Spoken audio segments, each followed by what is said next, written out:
channel YouTube Nurdin Kamini. Assalamualaikum warahmatullahi wabarakatuh. Assalamualaikum warahmatullahi wabarakatuh. Hari ini Minggu 5 Februari 2023. Kita bersama Majelis Taklim dari Talang Jawa sedang dalam perjalanan menuju ke makam Ratu Bagus Kuning di Pelaju, Palembang. Bagaimana cerita tentang Ratu Bagus Kuning ini? Baik, kita simak apa ceritanya Mang Dayat dari channel YouTube-nya.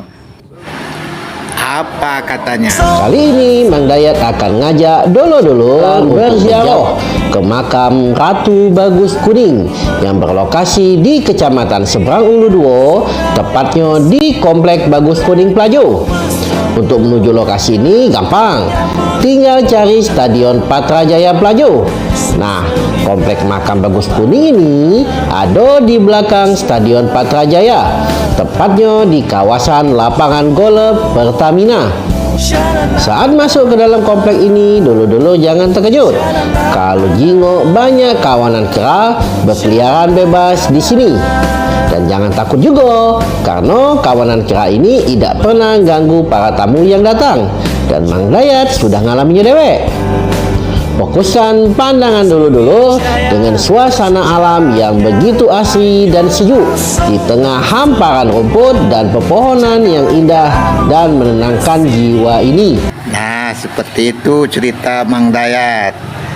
Ya, kita sekarang berada di jembatan Musi. Kita akan meluncur ke sana. Nah, agar kita tidak tersasar, kita ikuti petunjuk Mang Dayat nih ya. Oke. Apa kata Mang Dayat lagi? Ikuti terus channel YouTube Nurdin Kamini. Oke, jangan lupa subscribe, like, dan share. Area makam ini dulu-dulu akan bertemu dengan juru kunci yang akan selalu siap melayani para penziarah yang datang. Mereka melayani dengan baik dan juga siap menceritakan dan menjawab pertanyaan seputar makam dan kisah Ratu Bagus Kuning. Dari cerita juru kunci ini bahwa penziarah yang datang tidak cuma dari Palembang, tapi juga dari luar Palembang, bahkan sampai luar negeri. Contohnya dari Malaysia, Singapura, dan bahkan ada yang dari Jerman. Ada juga penziarah yang rutin hadir setiap tahun, seperti para leluhur atau keturunan-keturunannya. Dan bahkan ada penziarah yang punya hajat tertentu. Namun juru kunci juga mengingatkan bahwa kita harus luruskan niat untuk berziarah dan insya Allah mendapatkan karomahnya, dan tetap minta segala sesuatu hajat itu kepada Allah Subhanahu wa Ta'ala.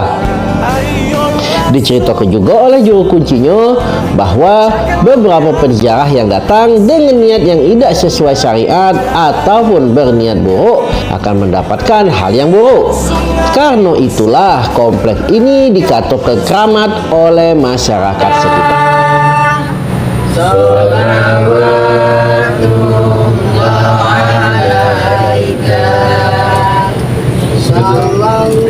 Sebentar lagi kita sampai ke makam Putri Bagus Kuning.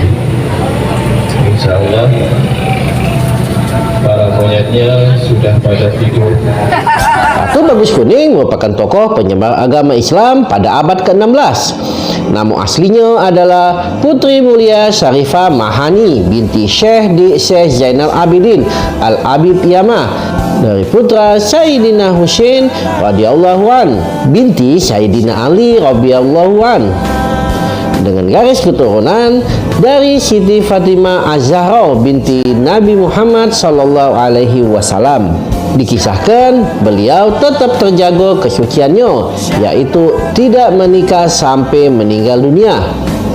Beliau diberikan gelar Ratu Bagus Kuning dikarenakan memiliki kulit yang kuning langsat dan juga memiliki karomah yang pacak nyembuh ke berbagai penyakit. Ya Fattahun, Ya Alimu, Iftah qulubana, Iftah qulubana. Juru kunci menceritakan kepada Mang Dayat bahwa Ada kisah suatu hari, yaitu di Plajo, masyarakat terkena wabah penyakit kulit, yang kemudian masyarakat yang terkena wabah tersebut dikumpulkan oleh beliau.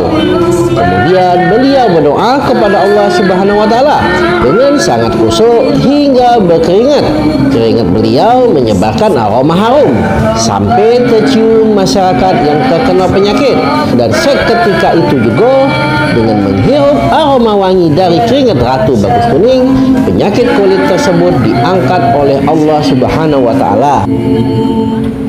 Allah ya Rabbi, Allah ya Rabbi, mudahkanlah urusan kami, agama kami, dunia kami. Wahai Allah yang mengetahui. Sebelum perjalanan Ratu Bagus Kuning ke Palembang, beliau memasuki perairan Batanghari. Di sini beliau dihadang pendekar setempat yang berilmu tinggi. Namun dengan sabar dan memantapkan keyakinan untuk menyebarkan agama Allah, dan juga bahwa cukuplah kepada Allah Subhanahu wa taala tempat berlindung dan baginya lah pertolongan, maka akhirnya Ratu Bagus Kuning mampu menaklukkan para pendekar di wilayah Batanghari ini. Setelah mampu menguasai wilayah Batanghari, Bagus Kuning dan pengikutnya pun memasuki wilayah tengah kota Palembang. Kemudian singgah yang sekarang dikenal dengan nama Plajo. Di tempat inilah mereka menempati dataran rendah yang ditumbuhi pohon-pohon besar dan rindang. Mereka beristirahat dengan nyaman. Setelah bermalam, barulah Ratu Bagus Kuning menyadari bahwa tempat tersebut merupakan wilayah kerajaan Siluman Kera.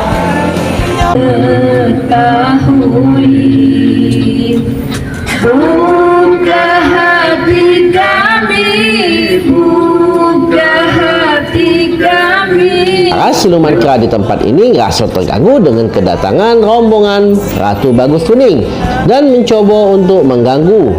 Akhirnya Ratu Bagus Kuning dan siluman kera membuat perjanjian pertarungan yang isinya seandainya Ratu Bagus Kuning kalah dalam pertarungan ini, maka Ratu Bagus Kuning akan mengabdi kepada Raja Kera. Begitu juga sebaliknya. Apabila Raja Siluman Kera tersebut kalah, maka Raja Siluman Kera akan mengabdi kepada Ratu Bagus Kuning. Setelah mendapat kesepakatan dari kedua belah pihak, maka terjadilah pertarungan yang sangat sengit. Pertarungan ini terjadi berjam-jam lamanya. Raja Siluman Kera memiliki ilmu yang tinggi. Raja Siluman Kera pun kalah dan mengabdi kepada Ratu Bagus Kuning. Raja Kera dan prajuritnya bersujud kepada Ratu Bagus Kuning. Kemudian Ratu Bagus Kuning mengatakan, "Janganlah engkau bersujud kepadaku, karena sebenarnya Allah lah yang pantas untuk disembah dan disujud." Setelah pertarungan itu, kemudian Ratu Bagus Kuning dan pengikutnya mendirikan keraton di kawasan ini dan menetap hingga beliau wafat.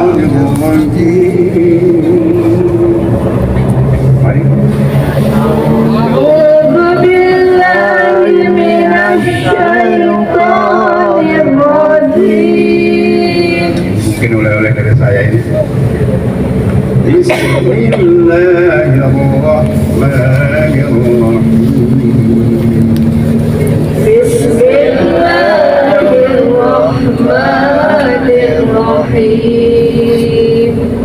Alhamdulillahi rabbil alamin. Alhamdulillahi rabbil alamin. Ar-Rahmanir-Rahim. Ar-Rahmanir-Rahim. Maliki yawmiddin.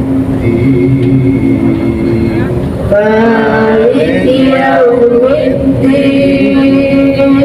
Iyyaka na'budu wa iyyaka nasta'in.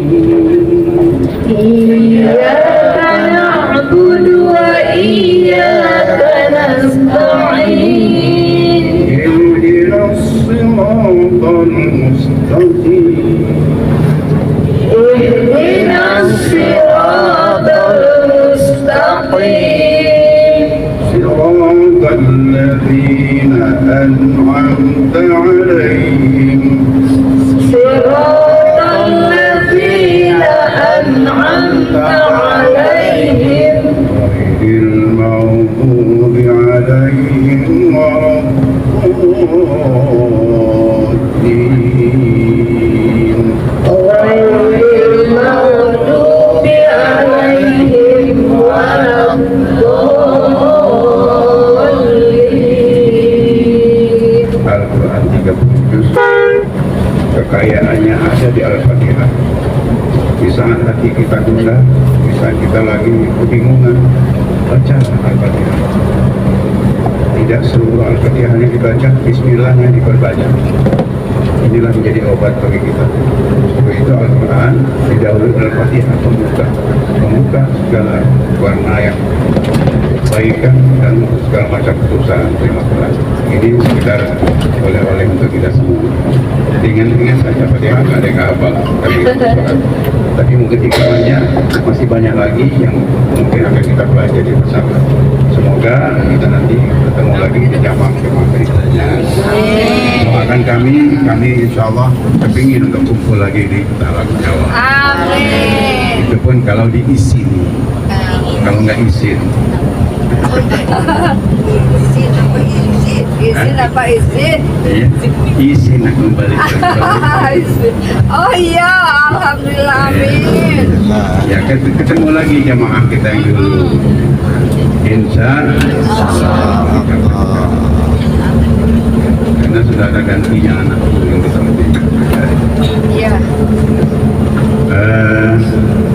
Kita mengangkat doa kepada Allah SWT. Kita nanti nggak ada lagi nanti buka doa kumpul masing-masing.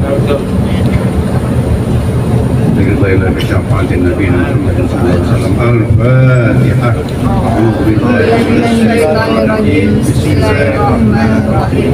Alhamdulillahirabbil alamin. Arrahmanirrahim. Maliki yaumiddin. Iyyaka na'budu wa iyyaka nasta'in. Ihdinas siratal mustaqim. Siratal ladzina an'amta 'alaihim ghairil maghdubi 'alaihim waladdallin. Allahumma shalli 'ala sayyidina Muhammad wa 'ala ali sayyidina Muhammad. Barik wa sallim wa radiyallahu tabaraka wa ta'ala 'an sayyidina Muhammad. Bismillahi ma sha Allah la yasbiqu illallah. Bismillahi ma sha Allah la yasbiqu illallah. Bismillahi ma sha Allah la yatibi hasanati illallah. Bismillahi ma sha Allah ma kana min ni'matin fa min Allah. Bismillahi ma sha Allah la hawla wa la quwwata ya Allah ya Alim Allah ya Karim. Kami walau kembali daripada perjalanan kami musafir, laksana kami musafir di dunia akan kembali ke akhirat. Kami kembali lagi ke tempat kami untuk mengamalkan hikmah yang kami dapatkan dari orang-orang yang mulia yang telah Kau muliakan. Ya Allah, jangan Kau lepaskan kemuliaan itu dari kami hanya sekejap. Semoga kemuliaan dan keberkahan itu tanam dalam kehidupan kami sampai akhir hayat kami. Kemuliaan yang didapatkan dari limpahan keberkahan beliau-beliau telah Kau muliakan. Berikanlah juga kepada anak cucu kami, kepada anak kami, dan kepada perjuangan kami. Amin ya Allah. Panjangkan umur kami, ya Allah. Jadikanlah umur kami, ya Allah. Sehat badan kami, ya Allah. Kabulkan segala doa kami, ya Allah. Hidupkan kami dari fasilat yang tidak baik, dan jauhkan kami dari syaitan, ya Allah. Limpahkanlah jalan-jalan yang baik untuk mendapatkan ridhamu, ya Allah. Ya Allah, jalal wal ikram. Rabbana taqabbal minna du'a, ya Allah. Innaka antas samiul alim. Wa tub alaina innaka antas tawwabur rahim.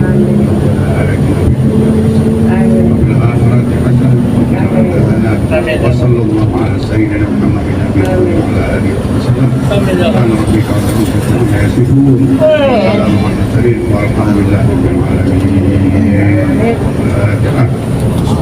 Bismillahirrahmanirrahim. Alhamdulillahirabbil alamin.